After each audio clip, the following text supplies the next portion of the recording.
Hello friends, આગળના વિડીયોમાં મેં તમને મિરેકલની અંદર ખાતા કેવી રીતે બનાવવા, એમાં ઓપનિંગ બેલેન્સ કેવી રીતે નાખવી અને એક નાનકડું બેલેન્સ શીટ કેવી રીતે તૈયાર કરવું એ વસ્તુ સમજાવેલી.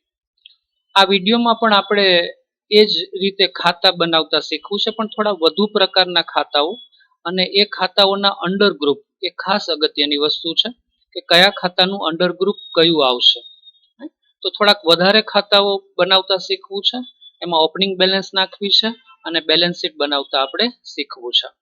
તો અહીં તમે જોઈ શકો કે ભારત ટ્રેડર્સ એ આપણી પેઢીનું નામ છે અને ફાઇનાન્શિયલ યર છે 2021, બરાબર.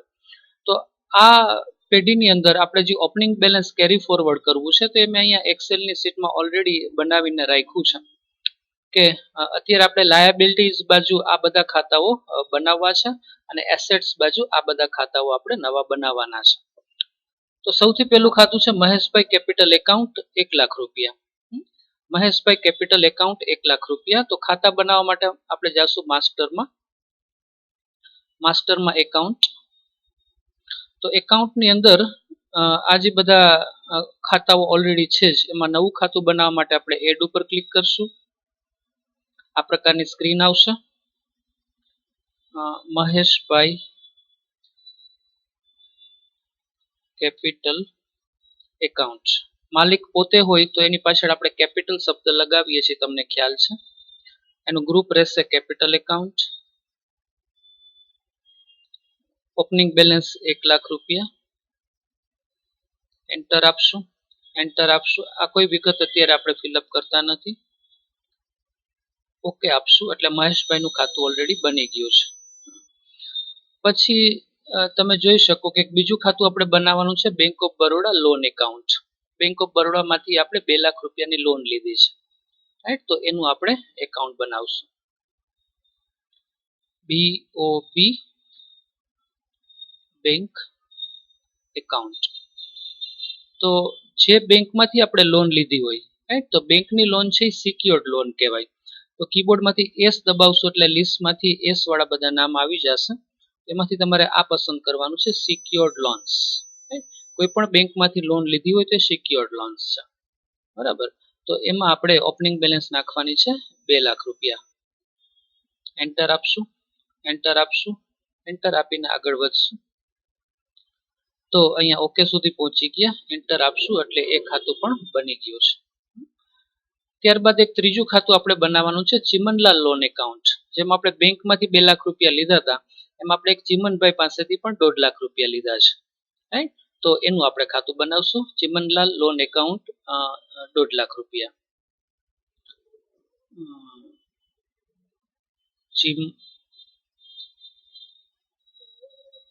ચિમનલાલ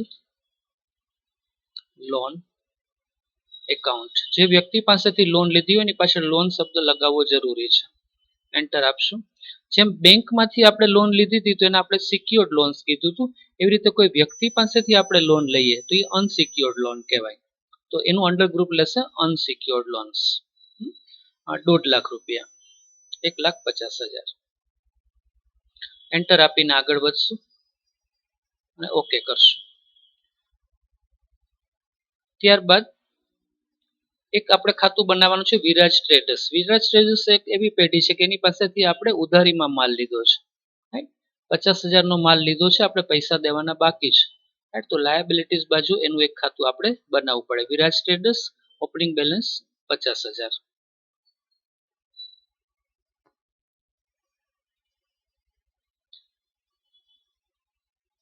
વિરાજ ટ્રેડર્સ.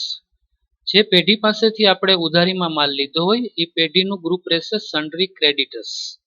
ખાસ યાદ રાખજો, જે પેઢી પાસેથી ઉધારીમાં માલ લીધો હોય એને કહેવાય સન્ડ્રી ક્રેડિટર્સ. રજિસ્ટ્રેશન ટાઈપમાં આપણે રેગ્યુલર રાખશું 50,000 રૂપિયા.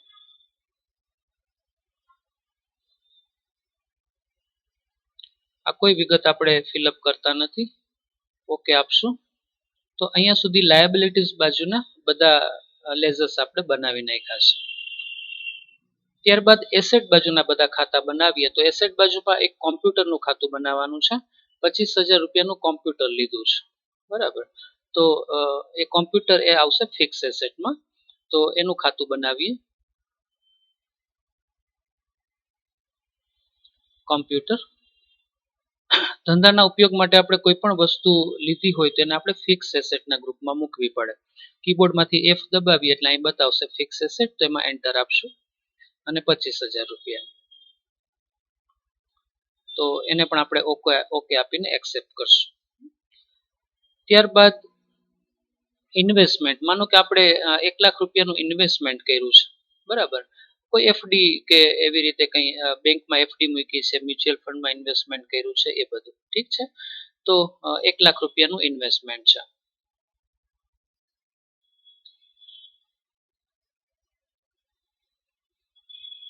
ઇન્વેસ્ટમેન્ટ. ઇન્વેસ્ટમેન્ટનું મતલબ ગ્રુપે ઇન્વેસ્ટમેન્ટ જ આવશે.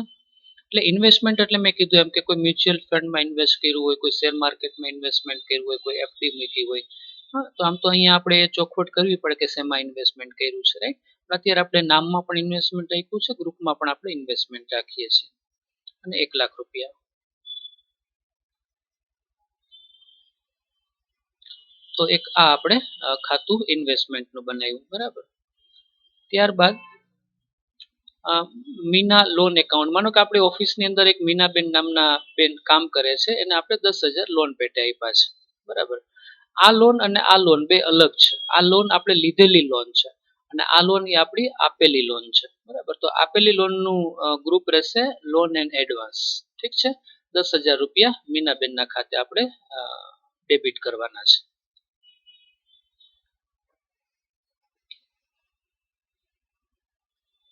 Minaben loan account. મેં કીધું એ પ્રમાણે કે મીનાબેનને આપણે લોન આપેલી છે. કીબોર્ડમાંથી L દબાવશું એટલે આ વસ્તુ આવશે. તો એને લોન એન્ડ એડવાન્સ એસેટ એમાં લેવાનું થશે 10,000 રૂપિયા.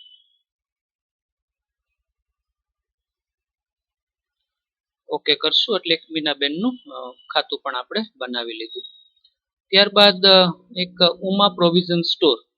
એને માનો કે માલ આપણે ઉધારીમાં આપેલો છે, બરાબર. તો જે પેઢીને આપણે માલ ઉધારીમાં આપેલો છે, પૈસા લેવાના બાકી છે, રાઈટ. તો એને કહેવાય sundry debtors. Sundry debtors. Uma provision store 65,000 રૂપિયા.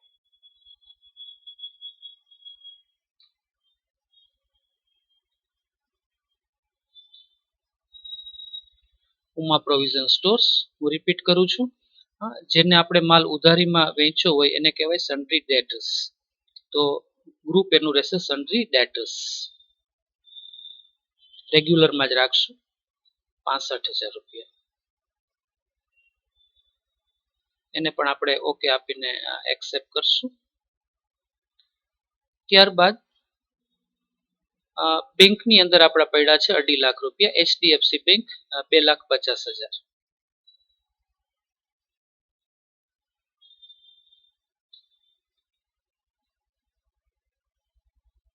બેંકનું એકાઉન્ટ તમને ખ્યાલ છે કે બેંક એકાઉન્ટમાં જ આપણે લઈએ છીએ 2,50,000. બેંકની વિગત પૂછે પણ આપણે કંઈ આપણે અત્યારે આપતા નથી. ઓકે આપીને એક્સેપ્ટ કરશું. ત્યારબાદ તમે જોઈ શકો કે હવે ફક્ત કેશ બેચી છે. 50,000 રૂપિયા કેશ આપણી પાસે પડ્યા છે. તો કેશનું એકાઉન્ટ કંઈ આપણે બનાવવાનું નથી થતું, એ આપણે આગળ શીખી ગયા ઓલરેડી હોય છે. એસ્કેપ આપીને બહાર નીકળશું અને આ જે બધું ખાતાનું લિસ્ટ છે એમાં એરો કીથી ઉપર જશું એટલે સૌથી ઉપર તમને કેશનું લેઝર જોવા મળશે. તો એને ઓપન કરીને સીધી ઓપનિંગ બેલેન્સ જ નાખવાની થતી હોય છે, બરાબર. તો આ કેશ એકાઉન્ટ અહીંયા જોઈ શકો છો. એન્ટર આપશો એટલે એ ખુલી જશે. એન્ટર આપીને આગળ વધવાનું છે. ફક્ત ઓપનિંગ બેલેન્સ નાખી દેવાની છે 50,000. તો અહીંયા તમે જોઈ શકો છો કે આ બધા લેજર્સ આપણે ઓલરેડી બનાવ્યા છે. આ બધા લેજર્સની ઇફેક્ટ જોઈ લઈએ. એસ્કેપ આપીને બહાર નીકળીએ. રિપોર્ટમાં જશું. એમાં બેલેન્સ શીટમાં જશું એટલે બેલેન્સ શીટ ખુલશે. તો તમે જોઈ શકો છો કે બધા લેઝર્સ અહીંયા આવી ગયા છે, બરાબર. Maheshbhai bank of Baroda, Chimanlal, Viraj traders, computer, investment, Minaben, Uma provision store, HDFC bank અને કેશ એકાઉન્ટ. તો આ રીતે બધા લેજર્સ બનાવી શકાય.